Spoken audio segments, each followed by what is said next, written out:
Good day everyone. Our topic for today is all about the sexual self.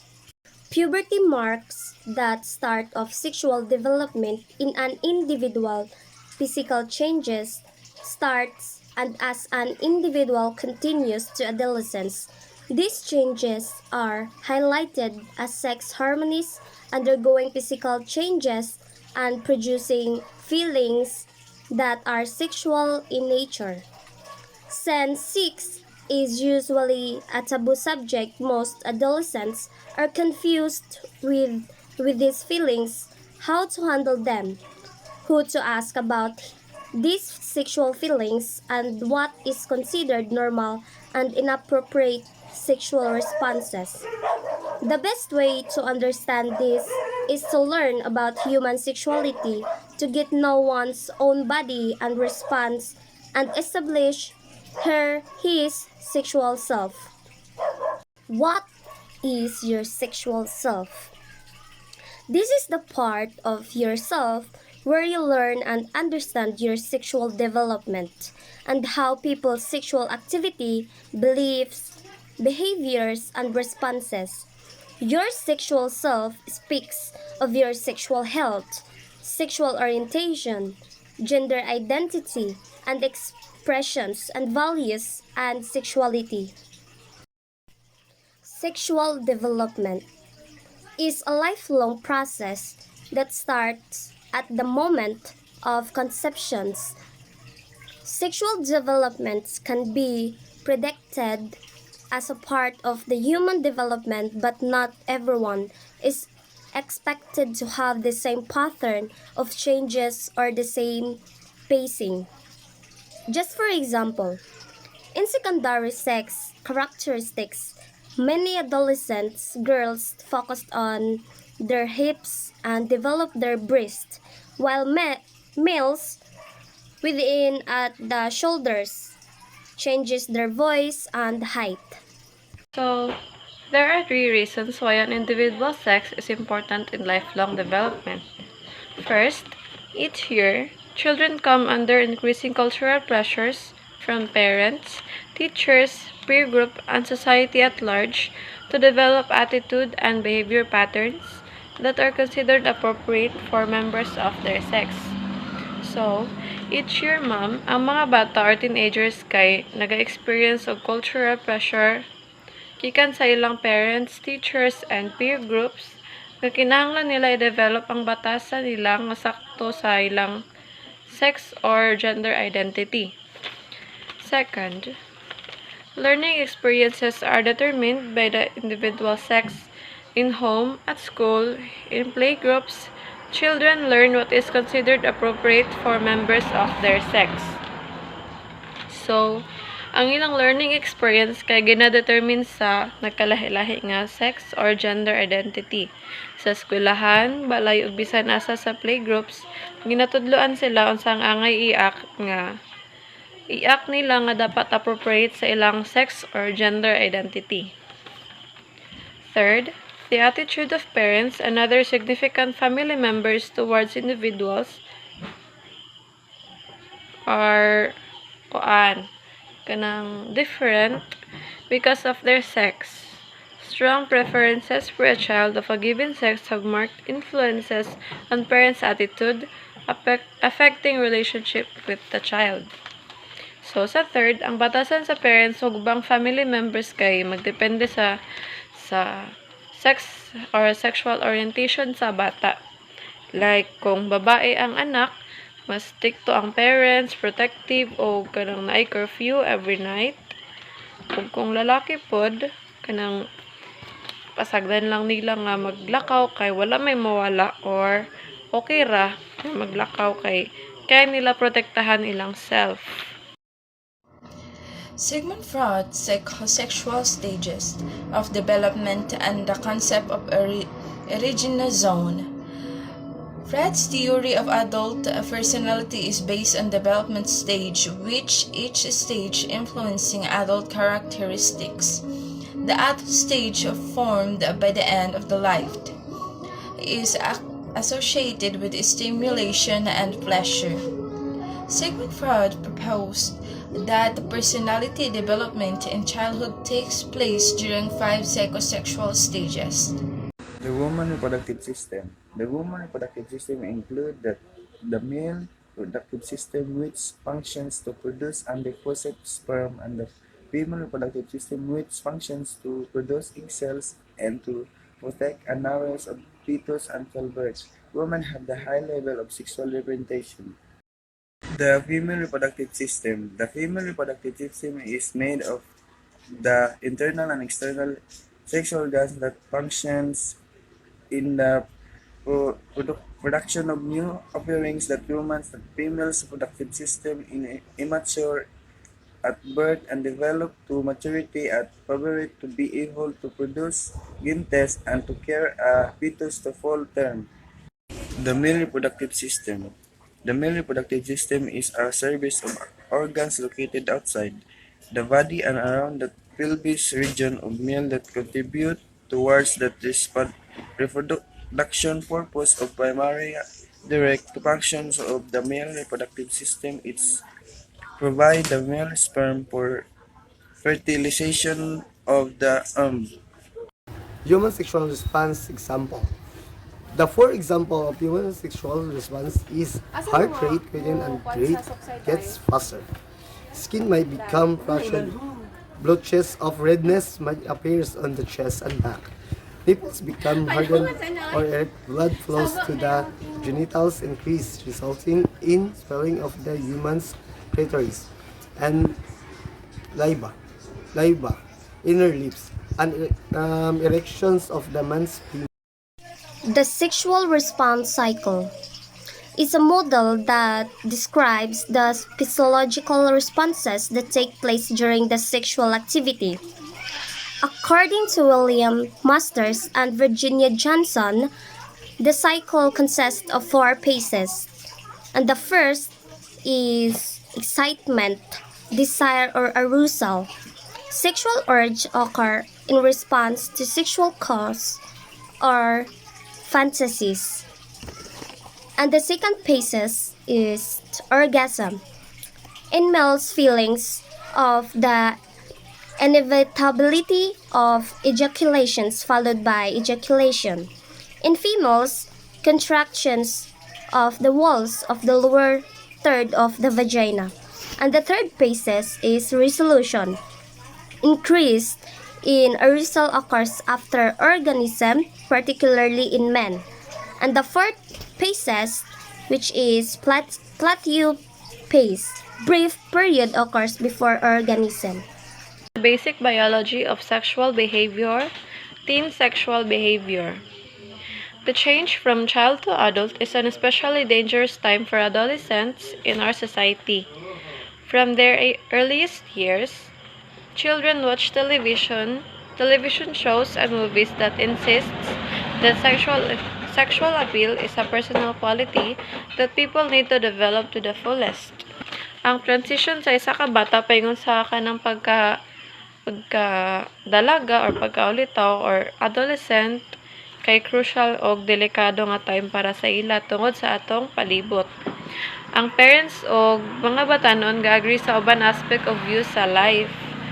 So ako diri kanang about sa sa pag-agree ang parents kay mo sila tighatag og caution or tigpugong sa ilang anak niya. Ang batanon sad kay gusto mo indulge sa temptation of dili maminaw sa parents kay curious kayo sila. Human sexuality. Human sexuality is the way people experience and express themselves sexually. This involves biological, psychological, physical, erotic, emotional, social, or spiritual feelings and behavior. The 5 circles of sexuality. First, sensuality is awareness and feelings about your own body and other people's bodies, especially the body of a sexual partner. For example, watching a sunset together with your partner or having a quiet dinner in a special place. And the second circles of sexuality is sexual intimacy. is the ability to be emotionally close to another human being and to accept closeness in return. Example, cuddling, holding hands, or kissing. And the third is sexual identity. Is a person's understanding of two he and she is sexually including the sense of being male or of being female. Example, women who are attract to men or a girl who are attract the man who are attracted to women or just like she and he attract with her feelings. Other examples, lesbian or bisexual. The fourth circles is reproductions and sexual health. These are a person's capacity to reproduce and the behaviors and attitudes that make sexual relationships healthy and enjoyable. Just for example, to treat as sexual transmitted infections or the facilitations of reproductive autonomy with the provisions of contraceptions of abortion care. And the fifth circles is sexualization, is that aspects or sexuality in which people behave sexually in, to influence, manipulate, or control other people. In other words, sexualization is often called the shadowy side of human sexuality. Example, sexually abused, assault, prostitute, or trafficked girls. Sexuality in adolescents to youth ages 13 to 19. Once youth have reached puberty and beyond, they experience increased interest in romantic and sexual relationships and in general sex behavior. As youth mature, they experience strong emotional attachment to romantic partners and find it natural to express their feelings with sexual relationship. There is no way to predict how a particular teenager will act sexually. Overall, most adolescents explore relationship with one another, fall in and out of love, and participate in sexual intercourse before the age of 20. At the ages of 13 to 19, they experience increased interest in romantic and sexual relationship. So most of the adolescents explore relationship with one another and participate in sexual intercourse before the age of 20. So some of them get pregnant at the very young age. History of loss, love, and attachment. Testosterone and estrogen drive loss, dopamine, norepinephrine, and serotonin create attractions, and oxytocin and vasopressin predate attachment. The example of chemistry of loss and love attachment. If your feelings are only sexual in nature, if someone becomes less attractive after you recognize their their flaws, if you do not have any desire to build a deeper connections with the person you experience loss toward, the relationship is short-lived. What is sexual orientation? Refers to a person's sense of identity based on those attractions, related behaviors, and membership in a community of others who share those attractions. The common example of sexual orientation, just like gay, lesbian, straight, just like a person's of the opposite sex, meaning of straight, or bisexual. How do people know if they are lesbian, gay, or bisexual? Professional understanding suggests that sexual orientation emerged between middle childhood and early adolescence, based on the emotional, romantic, and sexual attraction. People may know their sexual orientation without prior experience, and different experiences may vary. So people know their sexual orientation for a long time before pursuing relationship, while others engage in sexual activities before leveling their orientation. Prejudice and discrimination can make it difficult many for many to come to terms with sexual orientation identities. Some people know that they are lesbian, gay, or bisexual for a long time, and this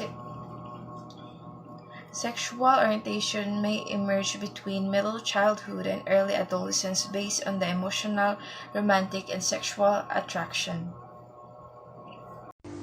What about sexual orientation and coming out during adolescence? Adolescence is the period when people separate from their parents and families and begins to develop autonomy. Adolescence can be a period of experimentation, and many youths can question their sexual feelings.